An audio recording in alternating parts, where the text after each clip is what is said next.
தமிழகத்தின் வரலாற்றை தெரிந்து கொள்ளாமல் பேசாதீர்கள் என மத்திய அரசுக்கு முதல்வர் மு.க. ஸ்டாலின் மிக காட்டமான எச்சரிக்கையை விடுத்துள்ளார். திருநெல்வேலியில் நடைபெற்ற அரசு விழாவில் உரையாற்றிய முதல்வர் பிரதமர் நரேந்திர மோடி மற்றும் மத்திய நிதியமைச்சர் நிர்மலா சீதாராமன் ஆகிய இருவருக்கும் நேரடியான சவாலை முன்வைத்துள்ளார். தமிழகத்திற்கு அடிக்கடி வருகை தரும் பிரதமர் மோடியும் நிதியமைச்சர் நிர்மலா சீதாராமனும் தமிழக அரசு மிக பிரம்மாண்டமாக உருவாக்கியிருக்கும் கீழடி மற்றும் பொருணை அருங்காட்சியகங்களை ஒருமுறை நேரில் வந்து பார்க்க வேண்டும் என அவர் ஆவேசமாக அழைப்பு விடுத்துள்ளார். தமிழர் நாகரீகம் என்பது உலகத்தின் மூத்த நாகரீகம் என்பதையும் அது எவ்வளவு செழுமையானது என்பதையும் இந்த பொருணை மண்ணின் அகழ்வாராய்ச்சிகள் உலகுக்கு உரக்கச் சொல்லிக் கொண்டிருக்கின்றன.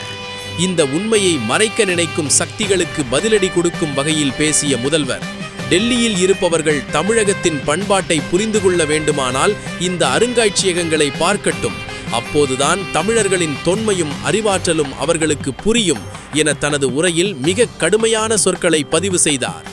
மேலும் தமிழகத்தின் வளர்ச்சிக்கும் தமிழர் அடையாளத்தை மீட்டெடுக்கும் முயற்சிக்கும் மத்திய அரசு முட்டுக்கட்டை போடுவதாக குற்றம் சாட்டிய அவர், எத்தனை தடைகள் வந்தாலும் எத்தனை எதிர்ப்புகள் கிளம்பினாலும் திராவிட மாடல் அரசு தமிழரின் பெருமையை உலக அரங்கில் நிலைநாட்டியே தீரும் என ஆவேசமாக முழங்கினார்.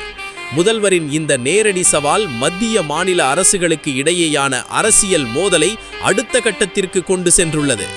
தமிழகத்தின் பெருமையையும் டெல்லிக்கு விடுக்கப்பட்ட சவாலையும் மையமாக கொண்ட இந்த செய்தி தற்போது சமூக வலைதளங்களில் காட்டுத்தீயாக பரவி வருகிறது.